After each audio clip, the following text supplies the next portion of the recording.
Welcome to all my replay viewers. I'm at the top of the stairs and I am out of breath, but I'm alive. I am alive. Hello, Mark.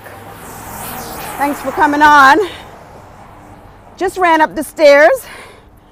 It's something that I used to do a lot often and have stopped doing, but today I made a point to visit. Hello there, Mary. Hello. Thank you, guys. Listen, if you guys are catching the replay, just know that you can share some love and give me some hearts. If you're catching this on YouTube, you can give me a thumbs up. So, glad to have you guys with me today. For those of you that don't know me, this is Marjorie Phoenix, author of the book, Who the Hell Do You Think You Are? Founder of the Forgotten Women's Project and speaker. And I work with women who've gone through abuse and trauma to help them regain their life and reclaim their life back. I love what I do, and you know, the reason why I can work with these women is because I've been there. That's my story. That's what my book is all about. And I know how it feels to be in hopelessness and despair. I know how it feels when you feel like the world is just caving in on you. You don't know who to go to. You don't know where to turn. You don't have an answer about what to do next. And let me turn around a little bit so you guys can see me. The sun's shining, but you just don't know. Sometimes you're lost for answers. And I know how painful that is.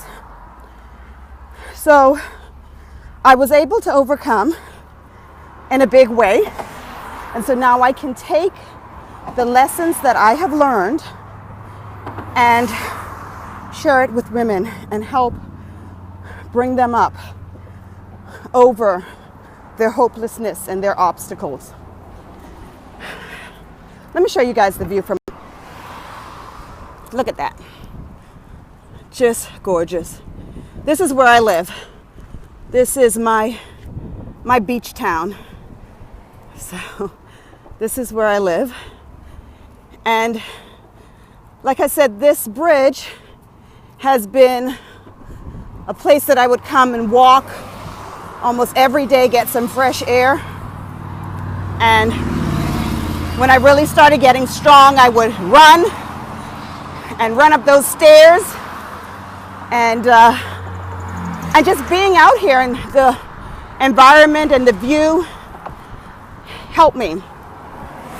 But unfortunately, this bridge has also been used for people who are lost and can't find the answers. They use this bridge to jump to their death. Since I've been living here, it's happened about 3 times. It's happened 4 in the past 6 years, 4 times. And 2 were successful and 2 were not. So we're coming up here on a spot where a young man, 26 years old, decided to take his life. 26. Now, I want to ask you, what do you think? His name was Eddie. What do you think caused this man to feel like he was in so much despair that he needed to take his life at such a young age? It's so sad. Did he not have anyone? Did he not know anyone that he could talk to? Oh my God. This is serious. You know, think about something like this. I think about the fact that life is so short, and why would we be in a position to where we would shorten it by taking our lives? I know life is difficult. It is. But in knowing that life is difficult, it can be less difficult. I've been reading The Road Less Traveled. I think it's M. Scott Peck.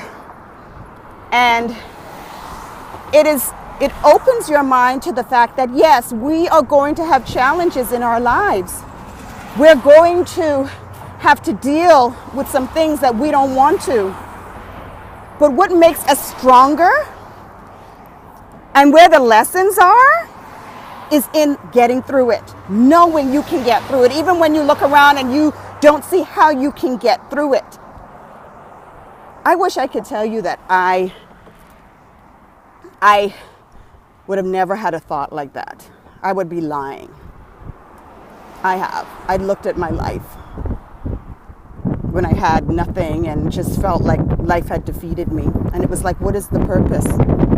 What is the purpose? But this, when you look at God's creations, when you look at the beauty around you,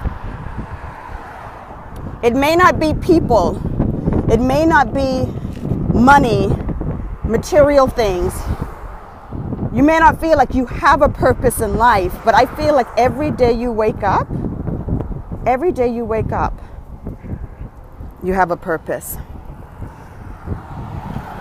And I want each and every woman to know that when she's going through abuse,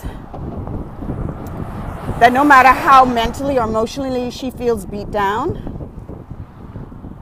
she has a purpose. I think it was it George Washington, Benjamin Franklin? Damn it, I'm getting them wrong. But I read this quote the other day and it said that within the pain also brings us lessons. Some quote, I know I butchered that quote. But that's pretty much it. The pain brings us lessons, and it does. And we have to be open and ready for it.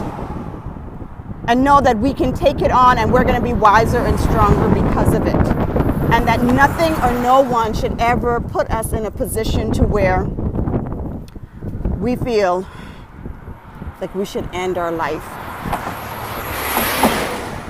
I want you guys to say a prayer for Eddie, 26 years old, who felt like he needed to take his life this week. And this is why I do what I do. Not because I believe these women are going to end their lives, but because I believe that despair and hopelessness keeps a lot of people from being true to themselves and living out their purpose in this world. And I want to see women who've gone through abuse and trauma use that. Use the lessons from that. Use the pain from that. Flip it on its head and rise out of the ashes. That's why I created the Phoenix Process. That's why I do what I do. I told you guys I wanted you to help me out for the month of November, and I still do. I'm going to ask that you all help me with the sales of my book, Who the Hell Do You Think You Are? If you go to Amazon and pull it up, you can read a few pages of it. But I would love for you to purchase a print copy. Send it to someone you know who may be going through a hard time. Send it to an abuse addiction group. Not abuse addiction, I'm sorry, a drug addiction group, alcohol group, anywhere where you think people could use my story of overcoming to encourage them. We need to get the message out to people who are hurting that there is hope and they too can overcome it. So I want to sell one book a day. That's all I'm asking. That's minimum, but that's one book a day. 30 books for the month of November. And I hope that you guys will support me in helping that to happen. So I'm just going to leave you with this view right now.